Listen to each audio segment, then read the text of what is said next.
That countdown's getting me excited though. All right, here's the deal. Let me take you back to a young Matt Carricker. He's 15 years old and his dad tells him, son, your first car is gonna be a 1968 Camaro, hopefully. And I'm like, all right. And at the time, that would have been like a 30-year-old car. Right now, that's like a 50-year-old car. But he wanted to go look at a 1968 Camaro he found in a magazine for sale. Back then, selling on the internet wasn't as prevalent, so they had a magazine. So my dad had been flipping through, like, I think it was Auto Trader magazine, looking at the for sale ads for a while. And he found one that looked good. It's a 1968 SS Coupe Camaro. For a 30-year-old car, this one, it looks pretty nice, you know, in like the magazine he was looking at. So we drive down to the border where this thing is for sale, down to the border of Texas and Mexico. And we meet this guy. He was asking $15,000 for this car. And we look at it and it's okay. It's a driver quality car. It looks solid. It's got a 350 cubic inch V8 and it runs and drives. And my dad seemed pretty happy with it. He's looking it over. I didn't know anything about cars, and he's looking it over, you know, up and down, looking underneath, looking through the engine bay. And I can tell, you know, I know my dad pretty well. I can tell by his demeanor that he likes his car. So the guy's asking $15,000, and this right here was such a learning experience for me, seeing the negotiation process. I had never seen it like this before, and I am a very good negotiator today, and it all stems back from this one moment where my dad blew my mind with negotiating skills, and I didn't know this was possible. I didn't know you could negotiate like this. So the guy's asking $15,000. My dad, who I could tell likes this car, and my dad already told me, like, yeah, we can spend up to $13,000. So I was like, yeah, he's gonna say, I can spend up to $13,000, maybe put in a little more since, you know, we had driven a couple hours. My dad tells this guy, it's a little rougher than I thought. I'll give you $8,000. And I'm like, oh, Dad, y'all about to fight. Like, you just offended this man. He thinks his car's worth $15,000 and you just offered half. What the heck, dude? And me as like a 15-year-old, you know, I'm not that big. I'm probably like 140 pounds, but I'm spry. So I'm like, okay, this guy and my dad are about to fight. I'm gonna jump on his back so Dad can punch him. That's my plan, because I'm like, I know we're fighting. There's no way this is going down good, because Dad just totally was rude to him. And to my surprise, this guy was like, nah, I do 13 though. And I'm like, whoa. Dad came in at way under and instantly got the guy to where Dad wanted it to be. And I'm like, what a win. My dad, superhero, right? Like, good job. And I'm thinking my dad's gonna go, deal, man, and they're gonna be happy. And my freaking dad goes, I could do 9. And I'm like, why would you had a deal, Dad? Like, why would you make him, we're fighting for sure. We're fighting for sure. And I'm like, he messed up. The guy's just gonna go, nah, get out of here, dude. Get out, get off my property. And the guy says, 12. And I'm like, holy cow, Dad just got him down another $1,000. Like, it's $1,000 cheaper than what Dad wanted to pay. And I'm thinking, my dad's happy now. And then Dad says, 9.5. And I'm like, you're just trying to piss this dude off now, Dad. And the guy says, I'll do it for 11. And my dad says, $10,000, I won't go any higher. And I'm like, yes, you will, Dad. You told me in the car you go high. And the guy goes, deal. And I'm like, holy cow, he freaking did it. And we bought a 1968 Camaro for like 2/3 the price that the guy wanted. And it taught me everyone's bluffing. Anyone selling anything, they're all bluffing. Before you see the car, a word from our sponsor. It's kind of sad today, just in my feels.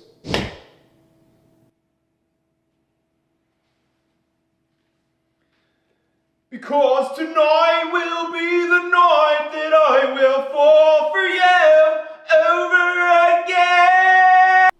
Today's episode is sponsored by Raycon. Raycon is co-founded by Ray J, and they make innovative earbud designs at prices that don't break the bank. Or your heart. Not only are they half the price of other premium audio brands, they also offer a buy now, pay later option, and every purchase has a free and easy return guarantee. Something I personally love is they have so many options. They have the fitness earbuds for working out, they have the everyday earbuds for the more casual listening, and they have the big speakers if you want to go outside and have fun. They have 3 different sound profiles you can switch back and forth between by just holding this button for 3 seconds.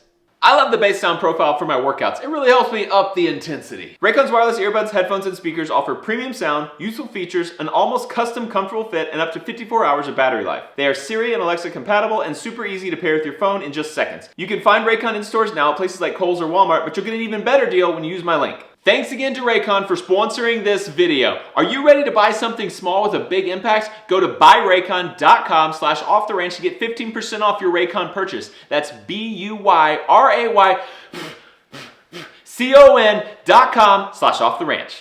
So let me introduce to you the most beautiful Camaro you've ever seen. Look at that thing.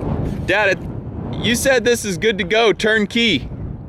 You can turn the key. The key will turn. Key will turn. It will turn. That's all I said. It's a car that I drove in high school. I actually learned how to drive stick on this car, and it was a clutch. What was that little piece called on the engine where the clutch pivots? It was the pivot ball. Is it really? Actually, pivot yeah. ball. So pivot ball broke off, and to get it out, it was like threaded in, and it broke off, so we couldn't like replace it. So we had to pull the engine up to fix that. We put some easy outs in there, and they broke off too. Yeah. And it was impossible after that. So we're like, we'll just pull the engine out, fix that. But then where all the engine was out, we're like, you know, it'd be cool with some more horsepower. We'll just get the engine rebuilt. And then we're like, well, while that's out, let's do this. And this thing used to be green. Dad actually did all the body work on this thing. And this has been a project since 2003. Right. We took it apart 20 years ago. We took this thing apart. I actually was there in high school for a couple years. I took this thing all apart. I actually did the body work on the trunk lid. Looks great. It looks great. And then I left for college, and I never worked on this thing again. I mean, a couple little things, but most of this work was all Dad.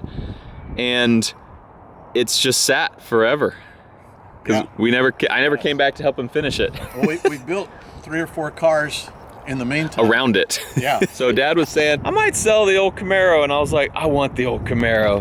There's 2 things I want from you when you're not here anymore. This is one of them. The other's your 1911. That's all I care about. Well, there's nothing in the bank account, so you don't have to do that. So this is an SS, a true SS 1968 Camaro, which is the best year of Camaro, by the way. The 69s were a little too angular. The 67s were a little too boring. Yeah. This is the best one. This was an actual big block car. Yeah, it's 396, right? I don't know if I am going to put a big block in it or if we just need to put an LS in it. It's the way to go. LS sure would be nice. We're going to load her up. You can tell she's missing some things, but there they are. All the things are here except for an engine. It's got a 12-bolt posi too, right? That's correct. So we got everything we need besides an engine to make this thing on the road again. And I don't have any plans to do it anytime soon.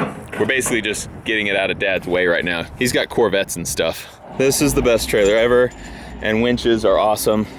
But I may have a low battery right now, so I'm hoping this winch has power to pull up this car. Luckily, no engine makes it way lighter than it would be if it did have a big block Chevy engine in it. Perfect.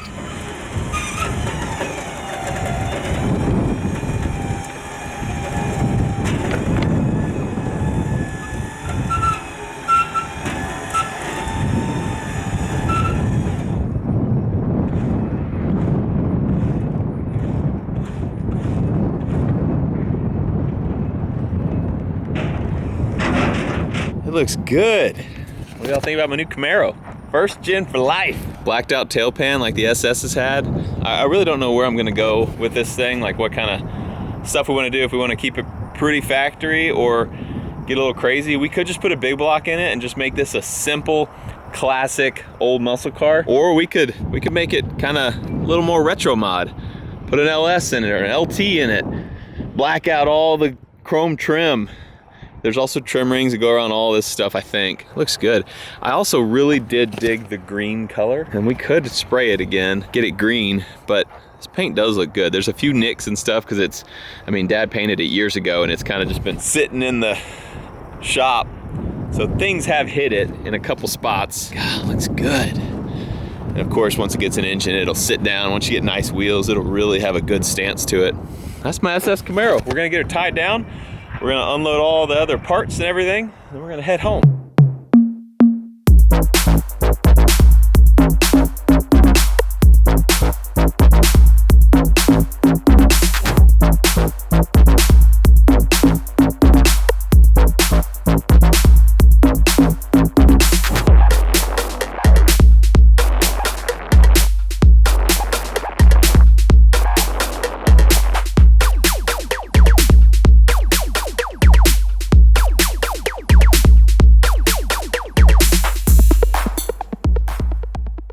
Hood loaded on the back right there. Got the car all strapped down. Got the fixins right here. See if we make it back home without the window, front windshield and the back window are just taped in right now. So we'll see if we make it home with the windows. I'm gonna drive pretty slow. The car I learned to drive stick shift in. The car I took my first girlfriend on my first date in. I picked her up at her grandma's house. I brought her grandma flowers. No big deal. Young Matt was a sweetheart, and now we are riding again. And yeah, this is gonna be good. I have no plans to do anything anytime soon with this car. I'm thinking maybe we put it all together like 2024. I got a lot on my plate coming up for 2023. You'll see. So for now, it's just gonna go sit on the lift up high where nothing can hurt it.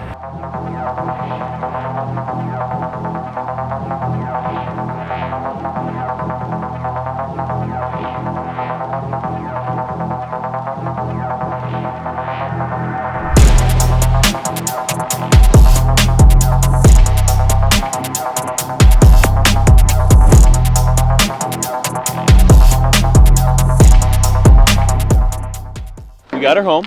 Didn't lose the hood, which is good. That's always a plus. And we're going to, look, we're gonna roll it right where Mikey's directing. So we just gotta go that way. Leslie, look awkward, okay?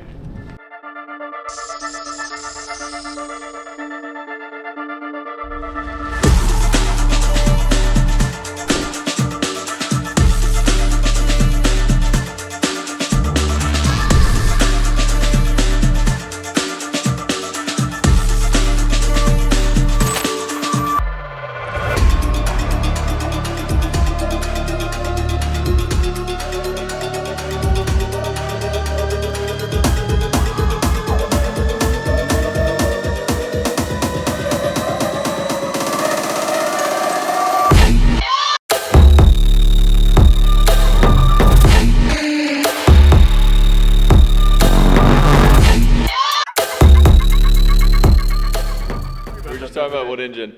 I said, probably an LS. Burke said, you have LSs in everything. Mikey said, Dirty Max. we don't have a Dirty Max. And we do have a Ford with a Power Stroke diesel. Classic gasoline Ford that we put a diesel in. We've got a classic Barracuda that we put a Cummins in. So maybe our GM needs a GM diesel. No, I'm just kidding. We're not doing that, Mikey. Dang. So there she is, loaded on the lift in all her glory. So we'll be able to lift her up in the air so we don't have to worry about getting scratched or anything. I'll probably get a little cover for it. Cover her up, but man, I'm really fighting the urge to do something crazy. I think I really just want to make this pretty basic. Like just a basic old 68 Camaro. I don't want to go crazy and spend years turning this thing into something else, because I really like the way it is. It's just a classic 68 Camaro right now, and it's the one that I remember. This is what I drove when I was in high school. This was not the car I drove every day. I had a 72 pickup. Look at that ZR1 though. We moved it out of the way, and we fixed the headlights on it. So Kurt, the guy who bought it, we got some headlights fixed on it, so that thing's ready to go. And we're just holding it for him until he comes and gets it. But this thing, I just kind of want it to be, I don't know, just kind of classic. I think maybe I will just put a big block in it and not do LS1, LT1, nothing crazy. Just have a normal car. I mean, that's pretty normal. That's pretty normal. That's pretty, okay, just a normal car. Let me know what you guys think. What kind of engine should I put in this thing? Big block? I've actually never owned a big block Chevrolet, I think. Out of all the Chevys I've owned, the El Camino, the Impala, they all came with small blocks. The Monte Carlo had a small block. I don't think I've ever owned a big block. And this thing originally was a big block car, so that probably is actually where my head's leaning right now. 454 it. We need a big block, 502. It looks pretty good up there. I like that. All right, we got a 64, we got a 65, we need a 66 and a 67, then we got the 68, and then we go all the way to 77. Okay, I need to get a lot more cars, guys. No more cars. All right, don't get your hopes up that that thing is gonna be a soon project on the channel. Maybe we start it this year, but I'm thinking it's more of a next year thing. I think it's gonna, I mean, it's been sitting for 20 years. What's one more year, right? I wanna get the CUDA into Muscle Rod next before that thing, because the CUDA just needs some stuff, needs some fine tuning and some coarse tuning. It's not fun to drive right now. So I want that thing to be like good. Not necessarily perfect, but good before we put time and money into that. This thing can wait.